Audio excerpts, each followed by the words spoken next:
কেষ্টপুর নিবাসী ডক্টর দীপান্বিতা দেব একটি মধ্যবিত্ত পরিবারেই বড় হয়েছেন। তার পেশাগত জীবন শুরু হয় কর্পোরেট দুনিয়ায়। দীর্ঘ 11 বছর বিভিন্ন উচ্চ পদস্থে কাজ করার পর 2016-তে উনি একেবারে ভিন্ন ক্ষেত্রে পদার্পণ করেন। তার ছাত্র এবং কর্মজীবনে দেখতে পেলেন যে বেশিরভাগ মানুষ কোনো না কোনোভাবে মানসিকভাবে কষ্টে আছেন। হয়তো অনেক বন্ধু আছে, তবে শোনার কোনো লোক নেই। অনেক কষ্ট এবং দুঃখ মনের ভেতরে চেপে রেখে বহু মানুষ কৃত্রিম হাসি হেসে নিজের জীবনযাপন করছেন। তাই নিজের পড়াশোনাকে এগিয়ে নিয়ে গিয়ে উনি সাইকোথেরাপিস্ট হিসেবে আবার নিজের যাত্রা শুরু করলেন। তার এই উপলব্ধি হলো যে ওষুধ দিয়ে শুধুমাত্র উপসর্গকে চিকিৎসা করা হয়, সম্পূর্ণরূপে চিকিৎসা করতে এবং মূল সমস্যাকে যেতে বিকল্প বিজ্ঞানের বিভিন্ন থেরাপি রয়েছে। তিনি তাই দেশে বিদেশে বিভিন্ন জায়গা থেকে প্রশিক্ষণ নেন, যাতে তার চিকিৎসাধীন সমস্ত মানুষেরা সম্পূর্ণরূপে সুস্থ হয়ে যান। তাই আজ সাইকোথেরাপিস্টের সাথে তিনি একজন প্রতিষ্ঠিত ortho therapist, ayurvedic therapist, clinical aroma therapist, advanced chakra এবং crystal healer, reiki master, shamanic healer, neuro linguistic practitioner, colour therapist, past life regression therapist, hypnotherapy এবং মাইন্ডফুলনেস প্র্যাকটিশনার। 2020-তে যখন সারা বিশ্বে কোভিডের আতঙ্ক ছড়িয়ে গিয়েছিল, তখন তিনি দিষ্টা ফাউন্ডেশন প্রতিষ্ঠিত করেছিলেন। এই ফাউন্ডেশনের একটাই মূল মন্ত্র, সামগ্রিকভাবে নিরাময়। তিনি মনে করেন তার জীবনের সবথেকে বড় প্রাপ্তি হলো যে এই ফাউন্ডেশনের নির্দেশক হিসাবে তিনি এমন একজনকে পেয়েছেন যাকে তিনি দীর্ঘ 3 বছর ধরে চিকিৎসা করেছেন, যে নিজে একসময় মানসিক সমস্যায় ভুগছিল। আজ তার সাথেই তিনি মানসিক স্বাস্থ্যকে উন্নত করার জন্য ফাউন্ডেশন চালান। এই ফাউন্ডেশনের অধীনে ওনারা একাধিক পরিষেবা প্রদান করেন, যেমন workshop, group therapy, drama therapy, ভ্রমণ therapy, certification, short film, music therapy, dance therapy, book therapy, plant therapy, সাংস্কৃতিক অনুষ্ঠান এবং ভিডিও, আরও অনেক কিছু।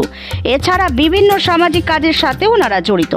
ফাউন্ডেশনের অধীনে অনেক প্রজেক্ট চলে, যেগুলো বিভিন্নভাবে মানুষকে মানসিকভাবে সুস্থ হতে সাহায্য করে। সবথেকে বড় ব্যাপার যে এই সমস্ত কাজ যারা করছে তারা কোনো কালে বা এখনও মানসিক সমস্যার জন্য চিকিৎসাধীন অথবা পূর্বে কোনোভাবে উপকৃত হয়েছেন। ওনাদের একটি অনন্য হোয়াটসঅ্যাপ গ্রুপও আছে যার নাম সংহতি।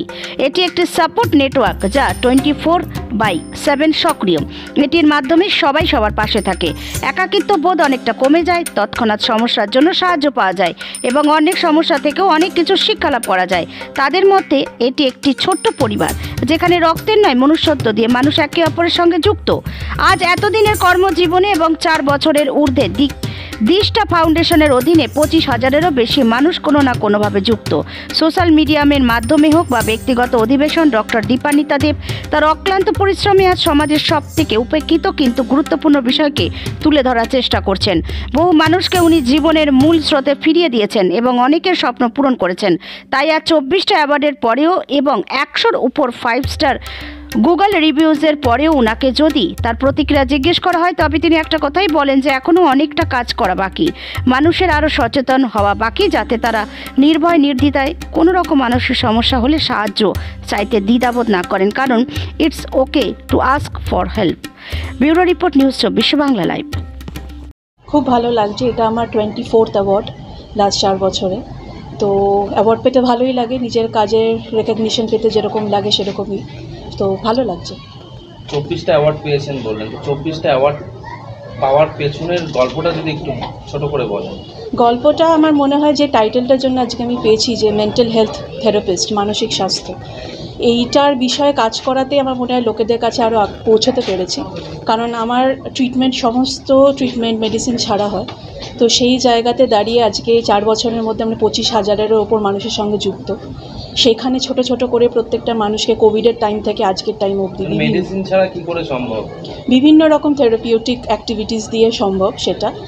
মেডিসিন, ইনফ্যাক্ট যারা মেডিসিনে আছে তাদেরকেও মেডিসিনের বাইরে নিয়ে আসা হয় এবং শুধুমাত্র যে একটা মানে তথাকথিত মেডিকেল যে আমরা ট্রিটমেন্ট প্রসেস ফলো করে সাইকিয়াট্রিস্টরা, তার থেকে একটু ডিফারেন্টভাবে আমরা ট্রিটমেন্টটা করি। সেই জায়গাতে সম্পূর্ণরূপে রুট কজ থেকে প্রবলেমটা সলভ হয় এবং সম্পূর্ণভাবে নিরাময় হয় লোকজন। আজকে আমাদের সঙ্গে আমার সবথেকে আমার মনে হয় বড় পাওনা হচ্ছে যে আমার সঙ্গেও যে এসেছে সেও কোনো কালে আমার পেশেন্ট ছিল, কিন্তু আজকে সে দাঁড়িয়ে এবং মোস্ট অফ দ্য পেশেন্ট আজকেও আমাদের সঙ্গে কানেক্টেড আছে। মানে কিভাবে যোগাযোগ করবে সাধারণ মানুষ যদি চায় আপনার সাথে যোগাযোগ করবে? আমার ফাউন্ডেশন আছে দিষ্ঠা ফাউন্ডেশন, দিষ্ঠা ফাউন্ডেশনকে সার্চ করলেই আমাদের নাম্বার, আমাদের ডিটেলস ওখানে অ্যাভেলেবল, তো ওইখান থেকে আমার সঙ্গে কানেক্ট করতে পারে। পার্সোনালি যদি কেউ চায় আপনার সাথে যোগাযোগ করে? আমার নাম সার্চ করলেই গুগলে পেয়ে যাবেন, ডক্টর দীপান্বিতা দেব। ট্রু ব্র্যান্ডের ব্যাপারে যদি দু এক লাইন বলেন। খুব ভালো লেগেছে এবং শুরুর থেকে শেষ অবধি ওনারা যে পুরো প্রসেসটা খুব সিস্টেম্যাটিক্যালি ফলো করেছেন এবং বিভিন্ন ট্যালেন্টকে যে তুলে ধরতে পেরেছেন একটা স্টেজে, সেটা বসে থেকেও আমি সব থেকে শেষে পেয়েছি। তো অনেক ধৈর্য নিয়ে বসেছিলাম পুরো অনুষ্ঠানটায়, কিন্তু দেখতেও ভালো লাগছিল যে কত প্রতিকূলতার মধ্যে দিয়ে বিভিন্ন লোকে কাজ করে যাচ্ছে। সবার শেষে অ্যাওয়ার্ড পেলেও অনেক অনেক শুভেচ্ছা রইলো, আগামী দিনে অনেক এগিয়ে যাওয়া। Thank you. আপনার নাম আরেকবার যদি বলেন। ডক্টর দীপান্বিতা দেব, কোথা থেকে এসেছেন? কেষ্টপুর।